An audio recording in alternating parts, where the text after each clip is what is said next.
Hi everyone, my name is Sharon. Some of you have been following me on YouTube and following my story. I just want to first say that this video is meant just to share my experience so far and my frustrations. I've invited my husband Mark here to also share what he's been experiencing, just seeing me and the frustration in our family. This is in no way to bash any hospital or any doctors or even the vaccine itself. I'm hoping that someone can see it and actually it can actually help them as well as help me. So on May 2nd of this year, I received the Pfizer vaccine. And immediately that night, I started having burning and numbness in my hands and my feet, as well as my calves started to swell. Um, the next day, it got worse and I had a severe headache.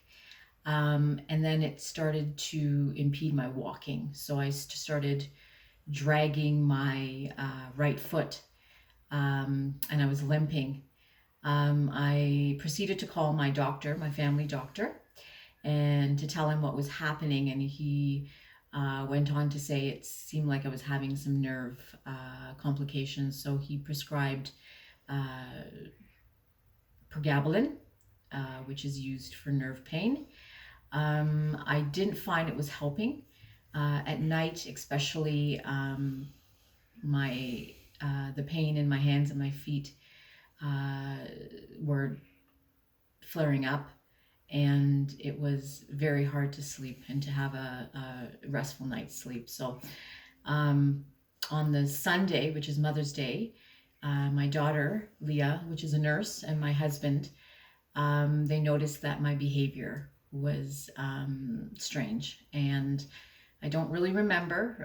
My husband can speak a little bit more on that if he desires, but they noticed that I had some memory loss and some my behavior was just not normal. So they took me to Credit Valley Hospital, and I was there. I was hospitalized for 5 days, and they did several tests on me. They did a CT scan, MRI, mostly of my head, just to check for any infection, a lot of blood work, and they did a LP, which is a lumbar puncture, and they did see some things that were abnormal, some elevated proteins. So as a result, nothing definite, but they discharged me on the Thursday, and they said that I had a mild case of encephalitis and neuropathy.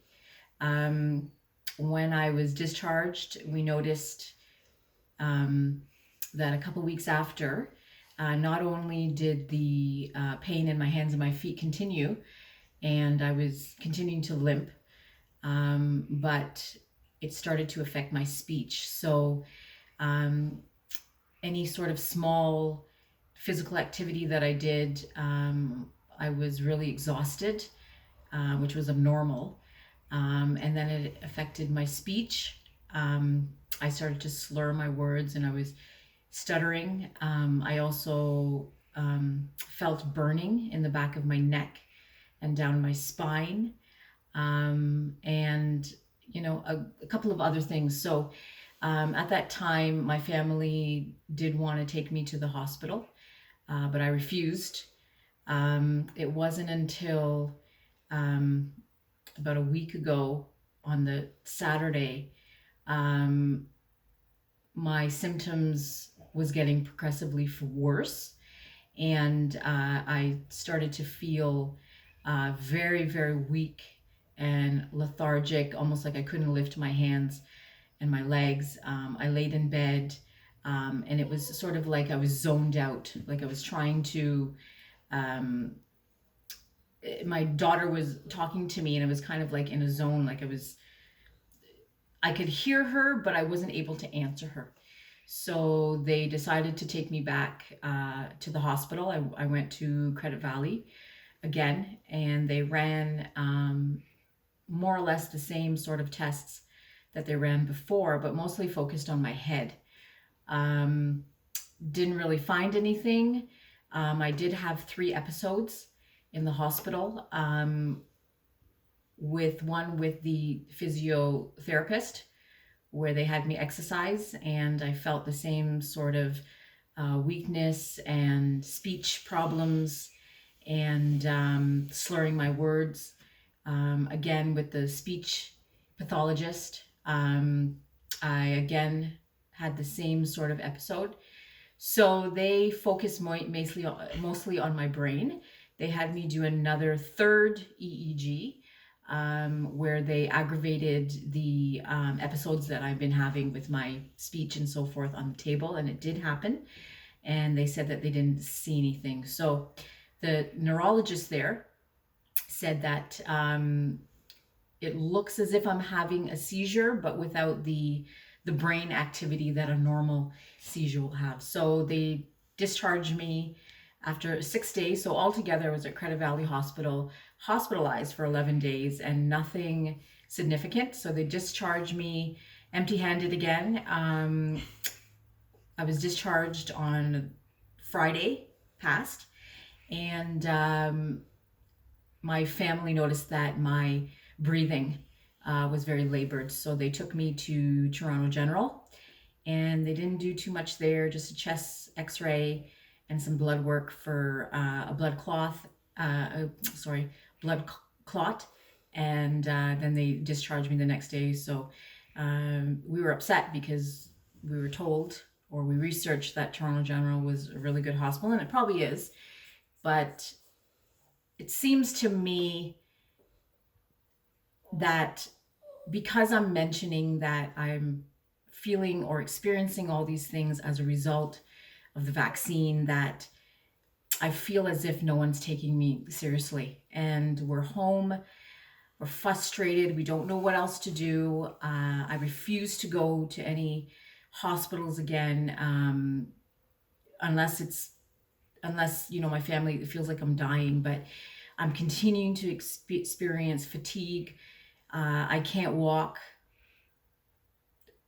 for more than 5-6 steps before I am feeling exhausted. It's not normal. I'm beginning to experience a lot of pressure in my left eye and headache. So I need help. We need help, and we're frustrated, and we don't know where to turn to. So this is why I'm doing this video. If I was reading an article this morning on the internet of a NFL player in the States, and his wife was experiencing some medical problems, and they were frustrated because every doctor that they went to didn't take them seriously. And at the end, and this is a person that is in the public eye, has money, and none of the doctors took them seriously, and they passed it off as her having anxiety or depression. And that's the same thing that they started to do to me, as if it's all in my mind. But this is real, and we're frustrated. So I'm going to let my husband talk, but I just want to say, if anybody has been experiencing anything like I'm experiencing because of the vaccine, or if you know anyone that can help, if you are a physician and you're watching this, and my medical issues are intriguing to you, and you feel like you can help, please do reach out to me. At the end, I will leave my email address. But I just want to take a few minutes to allow my husband just to talk about how he feels and how this has been affecting our family. Mark? So, I just want to reiterate from the get-go that, we're not, none of us is specifically anti-vaccine. I also received my Pfizer vaccine. Her father received the first dose of his Pfizer vaccine. So we don't have an agenda here of bashing the vaccine or bashing the hospital. We see the devastation that the coronavirus has had. all over the world, and we got vaccinated in good faith because we thought that was the right thing to do. But obviously at the same time, we can't ignore everything that Sharon has been facing, and um, needless to say that the last 5 weeks, she got vaccinated on May 2nd, like she said, and today we're what, mid June, and um, it hasn't let up. It's been about 5 weeks, and it's been ongoing. Every day has been a challenge. Every day has been a struggle. We have done everything that we can do in terms of taking her to the hospital, like she said, the 3 times, twice to Credit Valley Hospital, once to Toronto General Hospital. Um, Desperate for answers. It has been very scary to see her. Before this started happening, Sharon was very active, outgoing. I always said that she never knew how to stop. She was always so full of energy, more than me. And ever since she started having these symptoms, she she's a prisoner in her bedroom. Her bedroom is on the upper floor of the house. She's totally unable to go up and down the stairs. The minute that she exerts herself, even in the smallest way, she is immediately wiped out, gasping for air. She starts to have the dizziness, the difficulty speaking, and it's really scary. And it has obviously taken not only a tremendous toll on my wife, but a tremendous toll on us as her family to see her go through this and not have any answers. And, we understand that the hospitals have their protocols. We understand that, they run the tests that they think they need to run. And her tests, for the most part, have come back normal, nothing life-threatening, nothing that would show anything of serious worry. But at the same time, we're puzzled because she's obviously suffering from something. As Sharon said, she had several of those, she called them episodes, the difficulty breathing, the slurring of her words. She had a few of those in the hospital, and they ran their tests. They didn't see anything, and they just said that she can go home. But Sharon doesn't have a life at home. She's had to be off work now for over a month. Like I said, she's confined to her bed. She's not able to do much of anything. So at this point, like Sharon said, we're not looking to blame anybody. We're not looking to, we're not angry with the hospitals. Do we wish that they had done more? Yes.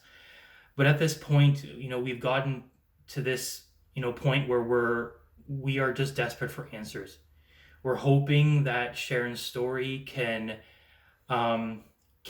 captivate someone's interest, that someone out there can see her story, can see that, like, at the end of the day, she's sick, she needs help. She might not look it right now, but like I said, the minute that she starts walking and all that and exerting herself, it's a different story. So anybody who's out there that is willing to help and look into the story, we're desperate, and we just want answers. At the end of the day, we see that every now and then she'll develop a new symptom, like Sharon said at the beginning. It started with her walking, and then a few weeks later her speech, and then now she's having these extreme bouts of breathlessness, right? So it seems like it's progressing, and we're scared. We don't want it to get to a point where she's having a serious medical crisis. So anyway, all to say that, we hope that someone can watch this that can help. So I'm going to leave my email address. It's SGOSINE123@yahoo.com. Please do reach out to me if you are yourself, if you are facing anything like me, if you're having any medical problems like me, if you are a physician and you feel that you can help me, or you feel that you've seen medical issues like me before, please do reach out. And I thank you once again for following me. I've done a few videos now, and I thank you for watching it, and I thank you for supporting. Take care.